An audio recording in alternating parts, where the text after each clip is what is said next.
de las cosas que eran símbolo, que eran figura y sombra. Él pudo ver el cuerpo de aquella sombra. Cuando él veía los objetos, cuando él veía los utensilios, cuando él veía el tabernáculo, el arca, él fue mucho más allá que sus contemporáneos y él pudo ver al mismo Jesús. Él pudo ver el rostro de Dios y él pudo entender a dónde guiaba eso. Él pudo entender hacia dónde apuntaba, cuál era el fin de todo aquello. Y él vivió todo aquello aún en una época en la cual no era el tiempo para vivirlo. Él vivió la gracia en el tiempo de la ley. Amén. Entonces lo que vimos prácticamente la semana antepasada fue que la vida, tanto la vida de David, la obra de Dios a través del rey David, son ejemplo para nosotros, la iglesia neotestamentaria. Amén. Tanto su vida cuanto lo que el Señor le reveló a David, siendo que él estaba en el tiempo de la ley, pero lo que Dios le reveló a él y su vida de adoración son un patrón para la iglesia neotestamentaria que somos usted y yo.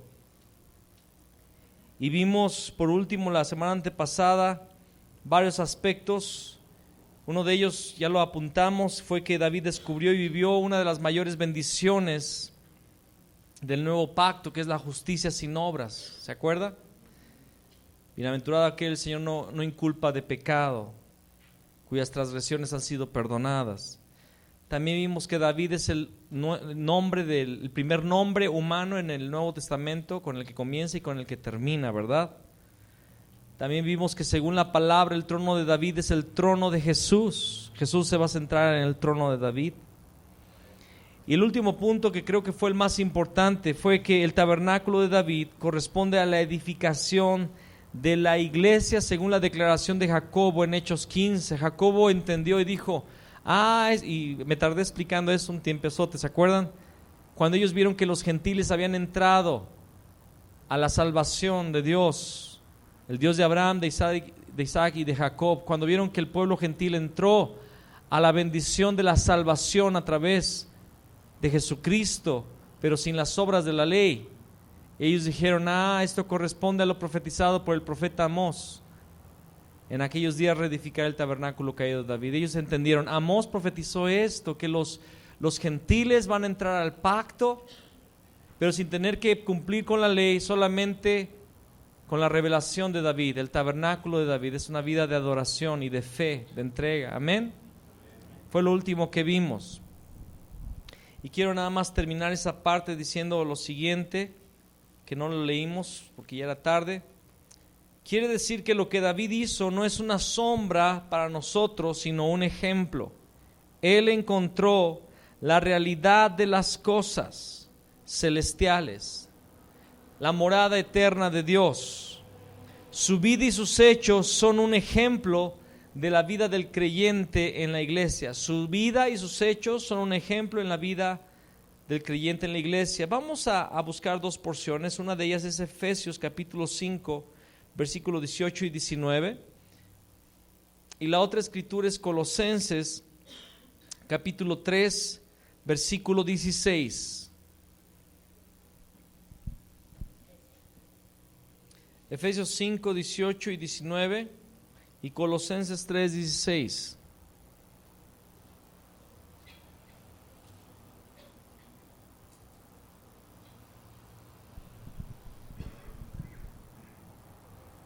Cuando lo tenga, diga amén o diga ya, o tosa.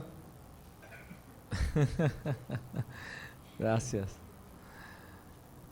Dice Efesios 5, 18 al 19: no os embriaguéis con vino, en lo cual hay, ¿qué? Disolución, confusión. Antes bien, sed llenos del Espíritu. ¿Cómo es uno lleno del Espíritu? Ahí lo dice. Hablando entre vosotros con salmos, ¿qué más? Salmos, himnos, cánticos espirituales, y alabando al Señor en vuestros corazones. Entonces la palabra del Nuevo Testamento invita y dirige a los cristianos a embriagarse no de los alcoholes, sino del Espíritu Santo. Y esto se logra a través de la adoración. Ahora, ¿qué tipo de adoración? La adoración, la alabanza, que es con salmos, con himnos y cánticos espirituales. Salmos, himnos y cánticos espirituales. Yo lo comprendo de la siguiente manera: los salmos están en la Biblia, los salmos de David, los salmos de Asaf, los salmos de otros cantores. Los himnos, canciones que la iglesia va recibiendo del Señor. Y los cánticos espirituales es lo que el Espíritu te da para cantar en cada momento. Amén. Sí, estamos entendiendo, esto es fácil. Los salmos son, de hecho, los salmos, para quien no lo sabe, el libro de los salmos no solo es un libro, es el himnario judío. Son los cánticos del pueblo de Israel, pero es un libro también. Los himnos, canciones que Dios nos da. Si usted quiere cantar himnos, pues compre el CD Volverá para Reinar, que está bien bueno. Esos son himnos. Y los cánticos espirituales es lo que el Espíritu Santo te da a cantar en momentos donde tú sientes ganas no de cantar la letra que está ahí, porque no, tu corazón quiere decirle algo más al Señor, y empieza a cantar algo tú. Y a veces el Espíritu Santo te hace sentir que cantes en lenguas, en nuevas lenguas, o en un cántico espontáneo. Lo dice Efesios 5, 18 y 19. Es bíblico, amén. Es del Nuevo Testamento. Ahora, Colosenses 3, 16.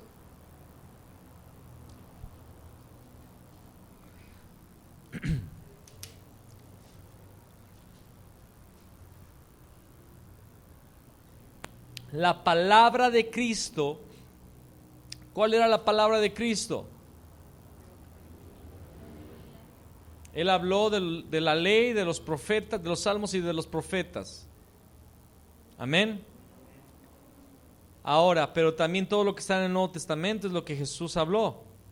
Los evangelios, lo que está escrito en Hechos y en las cartas de Pablo fue lo que el Espíritu Santo habló. Y era la misma palabra de Cristo. Entonces dice: la palabra de Cristo more en abundancia en vosotros. ¿Cómo dice ahí? ¿Cómo debe de morar? En abundancia. Dígase a sí mismo: en abundancia. Entonces todos los días usted debe de buscar la palabra de Dios. Abundancia no es nada más un salmito o un versiculito. Abundancia es un tiempo ahí deleitándose en la Biblia. More en abundancia en vosotros, enseñándoos y exhortándoos unos a otros en toda sabiduría, cantando con gracia en vuestros corazones al Señor, como con salmos e himnos y cánticos espirituales. Son dos porciones en el Nuevo Testamento que Dios está diciendo lo mismo. Amén. Estas escrituras dicen que cantemos los salmos. Si hemos de cantarlos, también debemos obedecer lo que ellos dicen. Amén. Porque no vamos a cantar algo que no vamos a vivir. Sería un rezo, se dice un rezo, sería una letanía, algo sin valor. Jesús mismo le enseñó a sus discípulos que no hiciéramos vanas repeticiones, como los gentiles que creen que por sus habladurías serán escuchados. No, repeticiones vanas no. Entonces lo que vamos a cantar, que está en los salmos, lo vamos a vivir. Y en los salmos habla de aplaudir. Los salmos hablan de alzar las manos, ¿sí o no? ¿Lo ha visto? Los salmos hablan de danzar. Nada más eso no lo haga hasta que nos cambiemos a nuevo local, por favor. Si no, los del bicho van a ir a la presencia de no sé quién más rápido. Si no lo hacemos, seríamos hipócritas, porque cantamos una cosa pero hacemos otra. Eso hace que los salmos, escuche, eso hace que los salmos sean parte del Nuevo Testamento. ¿Escuchó usted lo que acabo de decir? Eso es importantísimo. Los salmos son parte del Nuevo Testamento. Entonces las instrucciones que David escribió en los salmos acerca de la alabanza, la forma de hacerla, la danza, el canto, el aplauso, el gozo, etcétera, son para la iglesia. ¿Alguien puede decir amén conmigo? Entonces, ¿por qué? Vamos a hacer una pregunta, porque hay gente, yo no sé, aquí no creo que haya personas que tengan esta dificultad, pero se lo menciono porque tal vez usted o conozca o se vaya a encontrar con alguien que tenga dificultad de decir lo siguiente: no debes de aplaudir, no debes de danzar, eso es de la carne, no debes de gritar. Pues, ¿por qué tanto grito si Dios no está sordo? Y dice un hermano: no está sordo, pero tampoco está nervioso. ¿Para qué tanto brinco estando el suelo tan parejo? Decimos aquí en México. Y alguien puede decir: eso es del Antiguo Testamento. Pero estamos viendo que no, porque tanto Efesios como Colosenses dicen que cantemos los salmos. Y si los vamos a cantar, los vamos a vivir. Y si lo que dice ahí es que gritemos, cantemos, dancemos, aplaudamos, etcétera, es parte del Nuevo Testamento. Ahora, ¿por qué el Nuevo Testamento no habla mayor cosa acerca de la alabanza? Yo no sé si usted se dé cuenta, pero en el Nuevo Testamento no se habla mucho. Se ve la adoración celestial en Apocalipsis, sí, pero no da instrucciones de cómo hacerse. Creemos que hay dos razones principales. La primera es: si el Espíritu Santo repitiera lo que ya escribió en el Antiguo Testamento acerca de este tema, diluiría el mensaje central de la obra de Cristo y la redención y el perdón de pecados. El Nuevo Testamento fue escrito para hablar del cumplimiento del Antiguo, que era en la persona de Cristo, y el tema central del Nuevo Testamento es la cruz, la resurrección y el reino venidero. Amén. La cruz, la resurrección y el reino venidero. Entonces, no hace mucha mención el Nuevo Testamento de cómo se hace la alabanza, porque el tema es la cruz. Si lo que dicen los salmos, los libros de Samuel y de Crónicas se repitiera en el Nuevo Testamento, eso sería tan voluminoso que probablemente quitaría la atención de la obra de redención en la cruz del Calvario. Segundo punto: si escribiera un resumen acerca de la alabanza, los fariseos en las iglesias dirían que ese resumen es lo único que se debe hacer. Entonces, Efesios 5:19 es ese resumen de la alabanza en el Nuevo Testamento. ¿Cómo debemos hacerlo? Dice la palabra: debemos embriagarnos no de vino, sino del Espíritu Santo, hablando entre nosotros con salmos, himnos, cánticos espirituales, alabando al Señor en nuestros corazones. Ahí está el resumen. ¿Cómo que resumen? Al decir salmos ya está el resumen, porque los salmos hablan de la vida de David y de todo lo que enseñó. Amén. Ok. Ahora sí vamos a entrar al tema. Verdaderos adoradores es el tema de esta noche.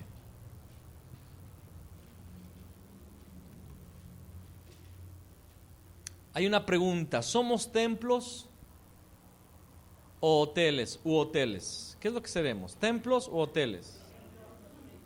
Vaya conmigo a 2 Corintios capítulo 6, 16. Y alguien léalo en voz alta. 6:16.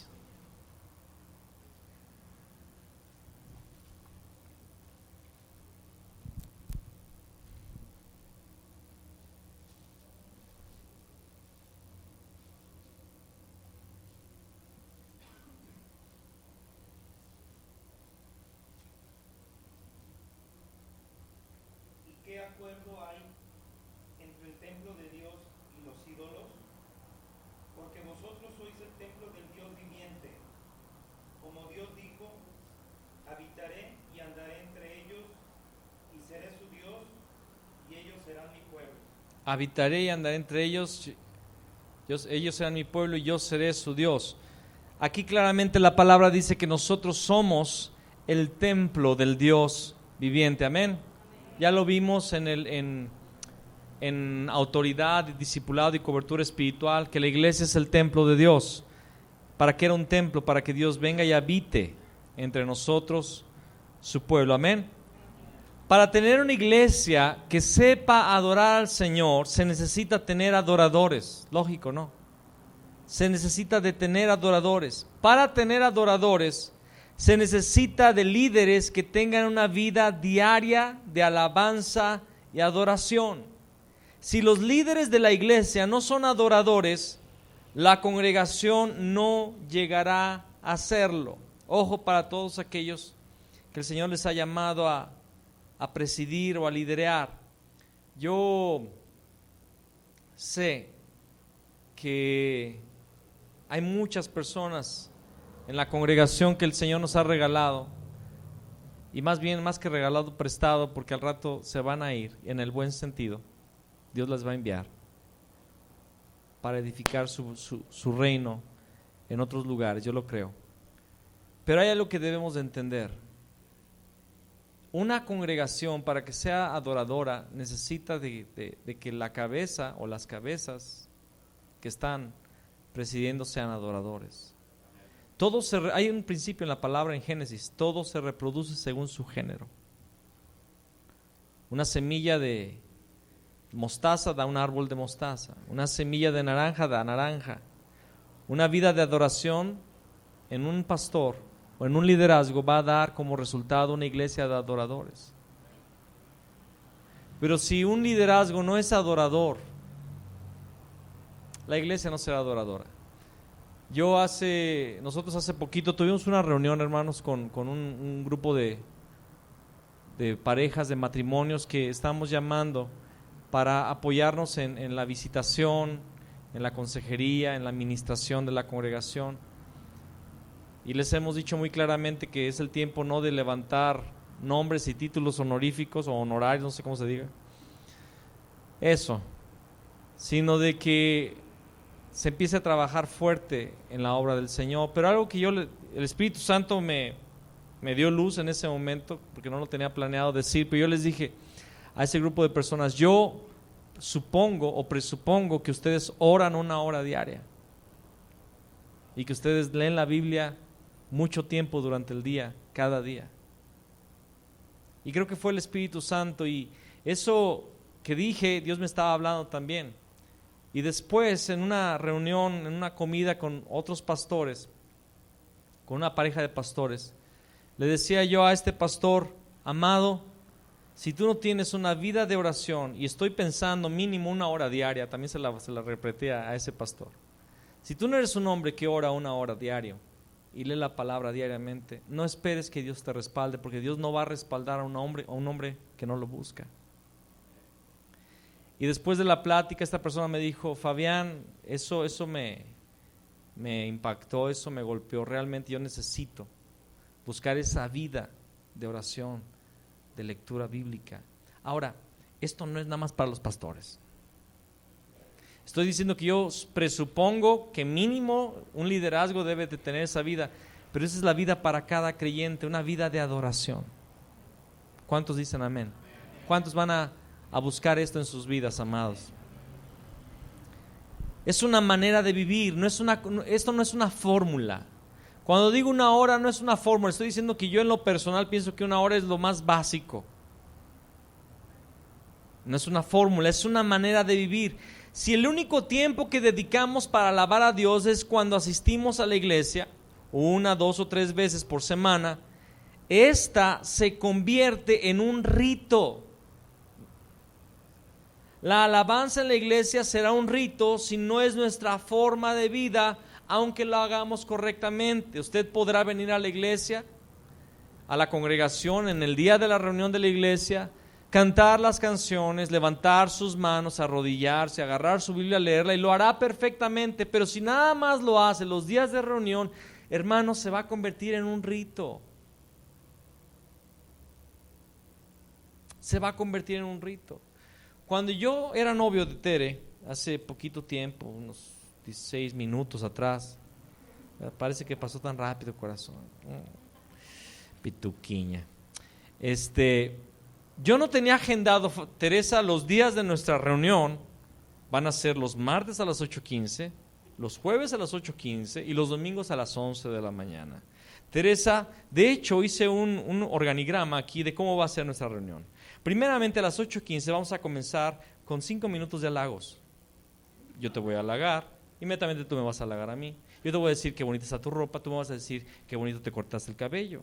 Yo te voy a decir, qué bonito perfume tienes. Y tú me vas a decir, qué lindos ojos tienes. Después de esos 5 minutos de elogios o elogios, pasaremos a la sala de tu casa donde están tus papás y me darás un pastel de chocolate con cobertura de crema de no sé qué, porque es lo que a mí me gusta.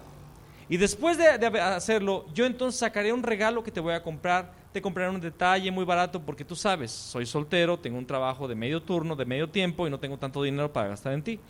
Pero te voy a dar un detallito, una paleta Tootsie Pop, unos Doritos, unos Dorilocos, algo así. Y después vamos a salir nuevamente al patio. El tercer paso es levantamiento de ofrendas. Perdón, entonces afuera nos vamos a dar unos piquitos sanos, libres de toda tentación, ¿verdad? Unos buenos besos y al final nos despediremos con la célebre declaración de amor. ¿Qué tipo de noviazgo sería ese? Y repetirlo el martes, repetir lo mismo el jueves y llegar al domingo igual. Y llegar con un papelito: Tere, como habíamos combinado, tú eres la mujer más preciosa.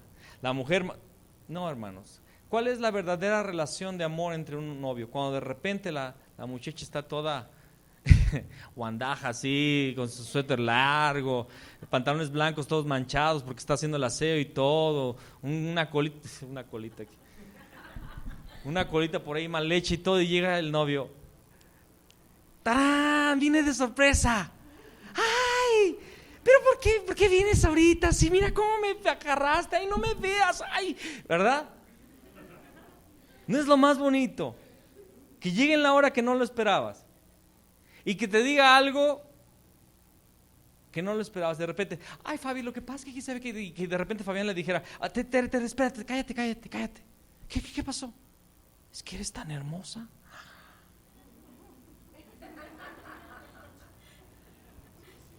Si así la trae. Estás tan linda. Y lo que de repente, Fabi, espérate, deja de hablar. Tu pelón está tan bonita. Brilla con la luna. No es una fórmula, amados, es una vida. De hecho, el verdadero amor nace de la espontaneidad. No, si es así. Espontaneidad, mi vida. Los estudiantes, no, ya no sabemos ni qué estamos hablando. Nace de la extravagancia también. Cuando de repente van los novios y el chavo la agarra de la cintura y le da una vuelta y la otra: ¡ay, Fabi! ¡Suéltame! ¿No?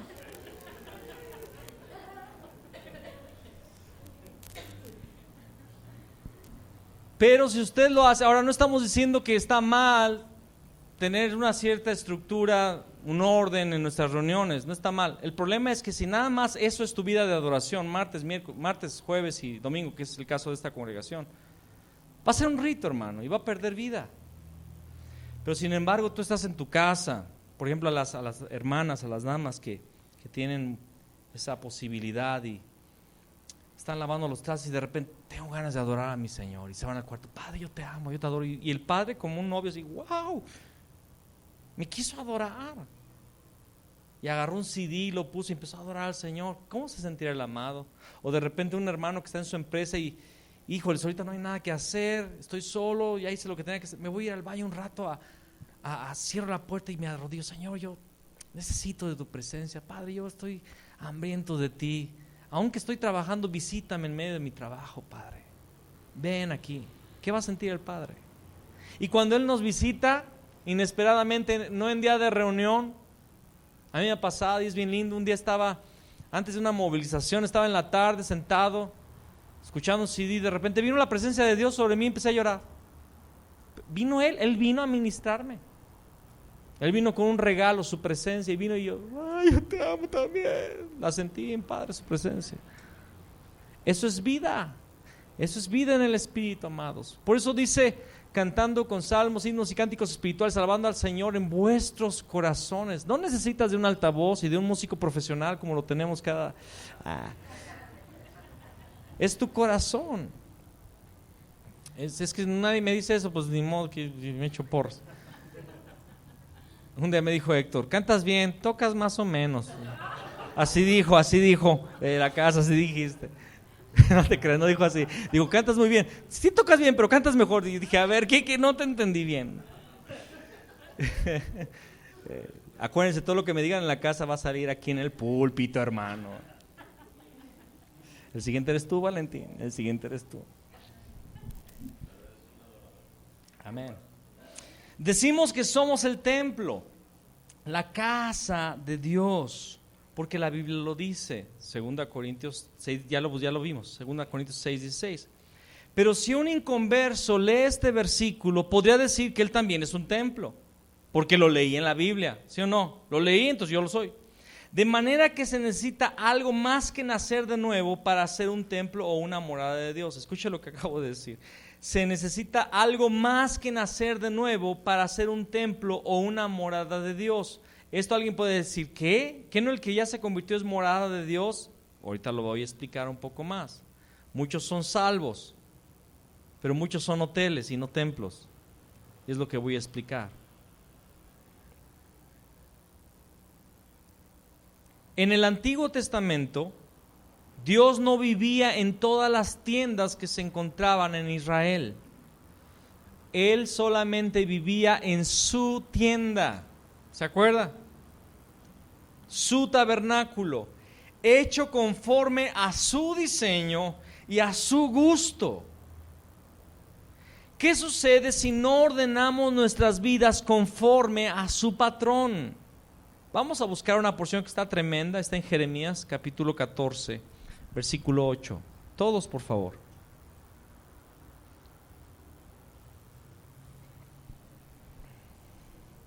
Jeremías 14, versículo 8.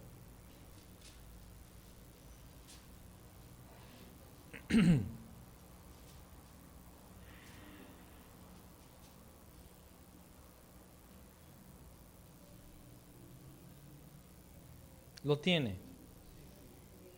Dice: oh esperanza de Israel, guardador suyo en el tiempo de aflicción, ¿por qué te has hecho como forastero en la tierra y como caminante que se retira para pasar la noche? Lo voy a leer nuevamente. Oh esperanza de Israel, guardador suyo en el tiempo de aflicción, ¿por qué te has hecho como forastero en la tierra y como caminante que se retira para pasar la noche? En este verso dice que Dios se hizo como forastero. ¿Qué es un forastero? Alguien que viene y se va. Al visitar a su pueblo solo por una noche. ¿Por qué? Porque nos hemos convertido en hoteles del Señor. Para eso sirve un hotel, para pasar la noche. Él entra, nos visita, nos llena de su gloria, pero por la mañana sale, porque somos hoteles. En contraparte, la casa se utiliza constantemente. En cambio, un hotel, una noche, de vez en cuando. Hay una razón por la cual somos hoteles, y es la misma que hace diferencia entre una casa y un hotel. Uno tiene arreglada su casa como uno desea, ¿no es así? ¿No es así? ¿Y cómo y dónde está todo ubicado? Ya lo sabemos. Podemos de hecho entrar en la noche sin encender la luz a oscuras y llegar al dormitorio sin tropezarnos. De hecho, cuando entramos a nuestras casas en la noche, muchas veces para prender la luz está en un lugar donde tenemos que atravesar varios muebles y no nos golpeamos porque sabemos dónde está cada cosa. Porque sabemos la ubicación de cada mueble en esa casa. Un hotel no está arreglado como deseamos, es solo un lugar de paso. Es lo que sucede cuando nosotros queremos arreglar la casa del Señor, que somos nosotros, la casa del Señor, y decimos, así quiero tenerla, así quiero vivir, así quiero alabar a Dios. Entonces el Señor dice, está bien, no se mira mal esta casa, voy a visitarla, pero no voy a quedarme allí. Es tu casa, no la mía. Si tú arreglas tu vida según tus propias ideas y conceptos, yo no voy a morar allí. Esto no quiere decir que un cristiano que no alinea su vida no recibe toques del Espíritu y momentos donde el Señor lo bendice, porque Él es un Padre bueno, es bueno, pero esa persona tal vez no sea la morada de Dios, la morada de Dios. Un misionero que visita y ministra a grupos de indígenas en el norte de Canadá, cerca de las regiones donde pasa nevando durante todo el año, llegó a una iglesia a la cual fue invitado para enseñar. Él les enseñó acerca de la alabanza, su importancia, cómo alabar en espíritu y verdad. Él les habló acerca del patrón bíblico, etc. Al terminar el curso, los líderes de la iglesia le dijeron: hermano, entendemos el mensaje. De hecho, otros han venido y nos han enseñado lo que la Biblia dice y enseña acerca de la alabanza, de su importancia. Pero nosotros, como líderes de esta iglesia, hemos tomado una decisión. Vamos a seguir en nuestra tradición, porque eso es lo que nos gusta. Esa es la razón por la que muchos llegan a ser únicamente hoteles. El que quiera ser visitado por Dios en ocasiones puede seguir con su tradición e ideas. Pero si queremos ser moradas verdaderas del Señor, debemos escudriñar el diseño y edificar la casa según lo que el Señor dice. El Señor nos dio en el Antiguo Testamento las claves, el patrón, la figura de lo que es su morada y cómo Él va a tener su casa. Queremos ver el aspecto principal de la morada de Dios para ser conformados a Él y que lleguemos a ser templos verdaderos del Señor. Y es lo que vamos a estudiar durante varias reuniones, próximas reuniones, pero vamos a empezar hoy con un vislumbre. Y el detalle más importante del tabernáculo de David que vamos a ver, vamos a introducir apenas el tema, es el holocausto continuo. Es el aspecto principal del tabernáculo de David, el holocausto continuo. Apúntelo si usted está apuntando. El holocausto continuo.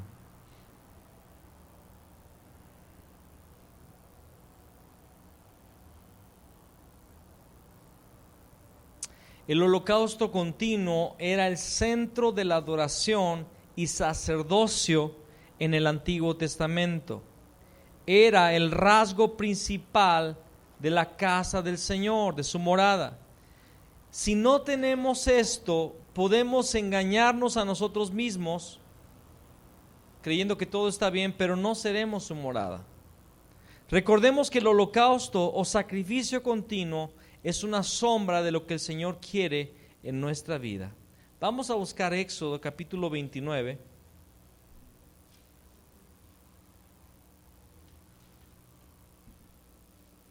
Versículo 38 al 43.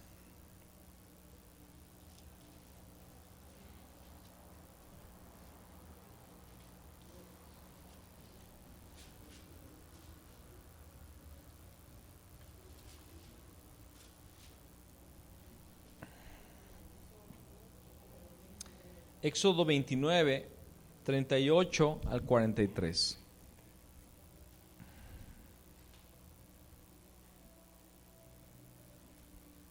Esto es lo que ofrecerás sobre el altar: 2 corderos de un año cada día, continuamente. ¿Cómo dice ahí? Continuamente. 2 corderos de un año cada día, continuamente. Continuamente o continuo es la palabra tamid, que habla de algo que no para, continuidad, no para, tamid, con Y. Ofrecerás uno de los corderos por la mañana y el otro cordero ofrecerás a la caída de la tarde. Además, con cada cordero 1/10 parte de una efa de flor de harina, amasada con la 1/4 parte de un hin de aceite de olivas machacadas, y para la libación la 1/4 parte de un hin de vino. Y ofrecerás el otro cordero a la caída de la tarde, haciendo conforme a su libación en olor grato, haciendo conforme a la ofrenda de la mañana y conforme a su libación en olor grato, ofrenda encendida a Jehová. Esto será ¿qué? Esto será el holocausto continuo por vuestras generaciones, a la puerta del tabernáculo de reunión delante de Jehová, en el cual me reuniré con vosotros para hablaros allí. Allí me reuniré con los hijos de Israel, y el lugar será santificado con mi gloria. Amén. En el contexto de esta ofrenda diaria, el Señor nos ofrece 3 bendiciones. Con el holocausto continuo, el Señor está dándonos 3 bendiciones: reunirse con nosotros, hablarnos y santificarnos. Apúntelo, por favor. Reunirse con nosotros, hablarnos y santificarnos.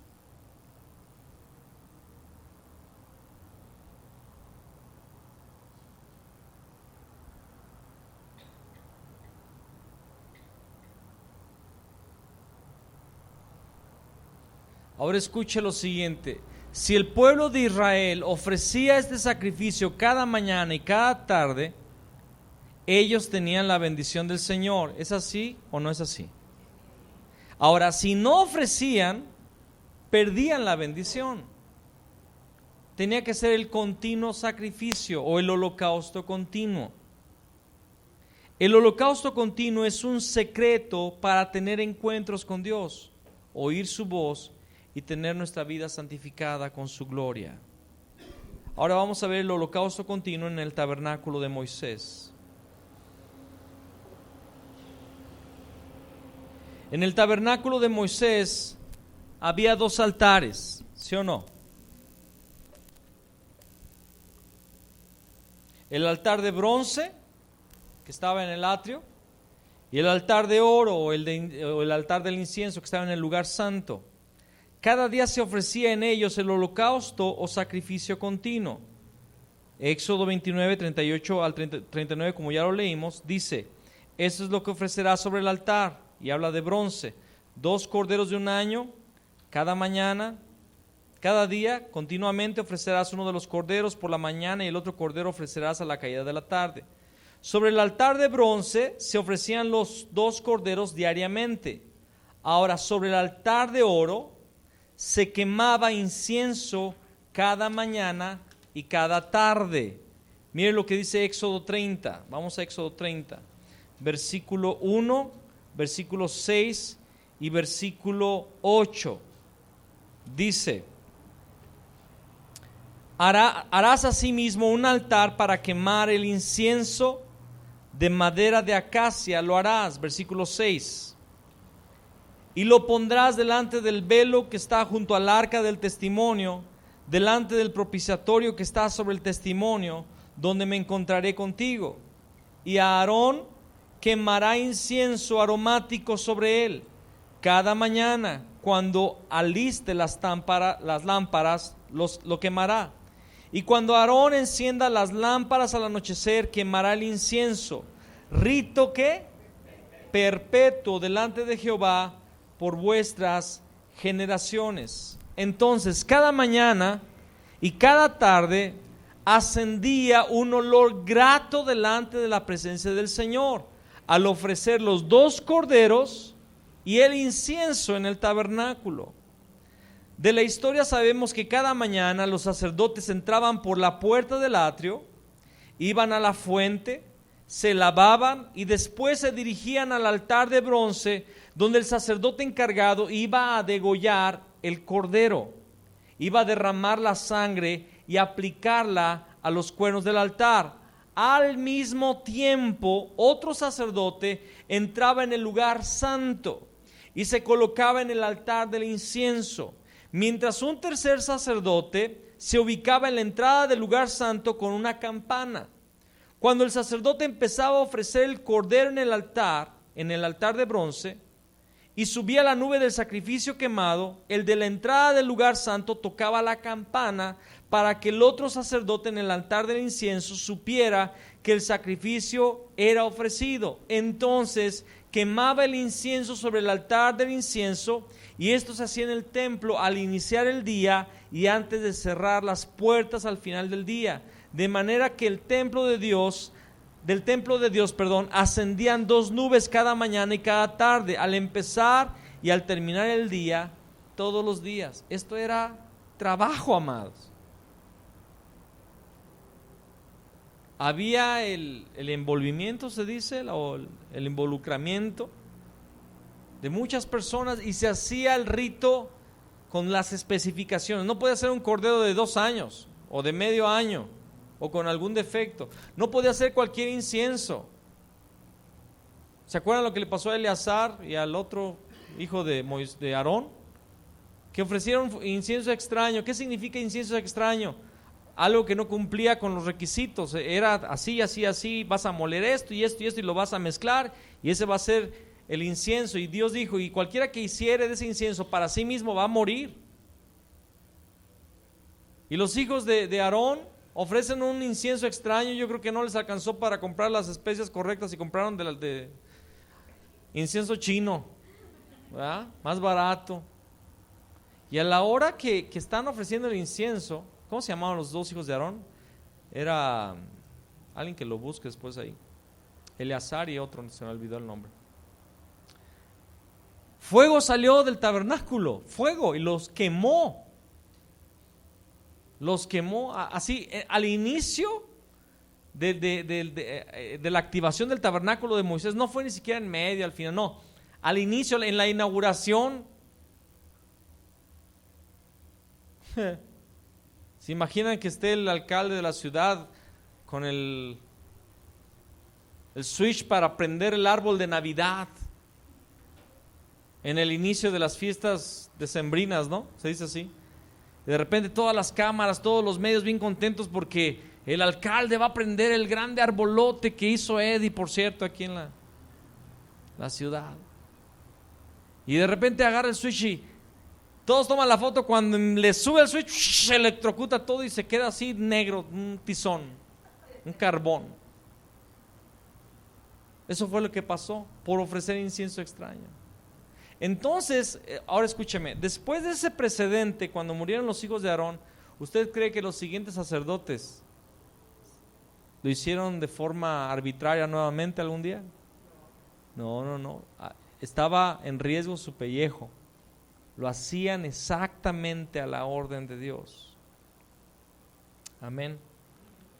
¿Cuánto tiempo nos queda? Todavía nos queda tiempo. Ahora, yo quiero abundar un poquito en este punto. ¿Por qué nosotros en el Nuevo Testamento no tenemos temor de hacer bien las cosas para Dios? Hablando de nuestra adoración. ¿Por qué no investigamos? Yo recuerdo que algo que le chocaba a mi papá, y todavía le choca, y cuando veo la escena que le chocaba me río porque me acuerdo de él. A él le chocaba a las señoras viejitas que al cruzar la calle ignoran el semáforo y lo que hacen es agachar la cabeza como si no viniera ningún carro y empiezan a pasar la calle. Y mi papá le chocaba, decía: ¿qué piensa? Que nada más porque está viejita y porque agacha la cabeza ya la voy a respetar. Tenía ganas de matar, yo creo, a una que otra viejita. Nunca lo hizo, gracias a Dios, que yo sepa. Pero a veces como cristianos estamos así: yo no sé de nada, no sé si viene en la Biblia, no sé si Dios dice, yo no sé, yo lo voy a hacer como que... ¿Sí o no? Yo no sé. Y viene un trailer. Así voy a pasar la vida en la iglesia. El holocausto continuo en el tabernáculo de David.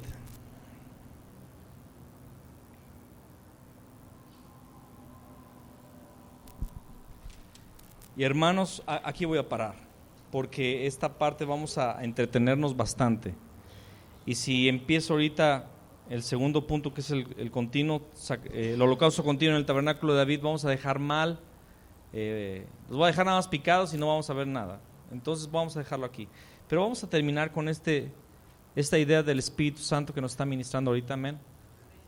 Vamos a alinear nuestras vidas al Señor. No estamos hablando de algo que Fabián piensa, que Puerta del Cielo Church piensa. Estamos hablando del patrón de Dios, de su palabra, y hay una bendición del Señor. Hay una bendición del Señor si ordenamos nuestros caminos. ¿Cuál es la bendición? Él va a venir, Él va a hablarnos y nos va a santificar con su gloria. Él va a tener encuentros con nosotros, Él va a hablar con nosotros y seremos santificados, seremos santificados. Dice la palabra, velad y orad para que no entréis en tentación. La verdad es que si hay cristianos que caen en pecados cíclicos, en problemas cíclicos, vidas espirituales mediocres, cíclicas, es porque no hemos estado entrando en los patrones de Dios, en la forma de Dios, y hemos sido tontos nosotros. Personalmente hemos sido tontos porque es tan fácil. Dios no dejó las cosas difíciles, es fácil. Yo sé que Pedro dice que el justo difícilmente se salva, pero no es difícil, es difícil para la carne. Para la carne sí es difícil, pero no estamos hablando de eso. Estamos hablando que en el Espíritu de Dios hay libertad. Si el Espíritu del Señor, donde está el Espíritu del Señor, pero en el original dice donde el Espíritu es Señor, es lo que dice el original. No donde está el Espíritu, dice donde el Espíritu es Señor, ahí hay libertad.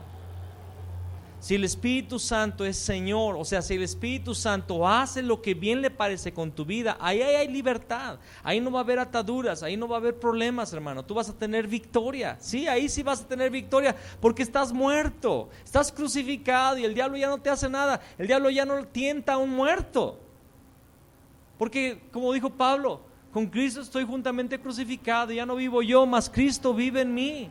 Entonces debemos someternos al señorío del Espíritu Santo, alinearnos al patrón de Dios. El holocausto continuo es la clave del tabernáculo de David, es la clave de una vida de comunión, una vida de revelación, una santificación de Dios a nuestra vida. Yo sé que yo he estado hablando los domingos temas muy fuertes, como lo dije el domingo, pero la verdad son temas para sacudirnos y decir, la cosa no anda bien, algo está fallando en mi vida. ¿Qué está fallando? No estamos hablando de esto para que tú te esfuerces por ser santo, te estamos hablando de esto para que tú busques el rostro de Dios y pidas su ayuda, porque la santificación viene de Él. Uno no puede santificarse a sí mismo, sino que Él es el que nos santifica. Es una gracia, es un don, pero se tiene que buscar. ¿Cómo se busca? Alineándonos. Amén. Vamos a ponernos de pie, amados.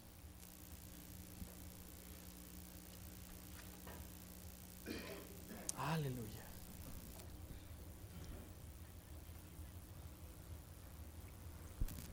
Cierra tus ojos un momento ahí donde estás.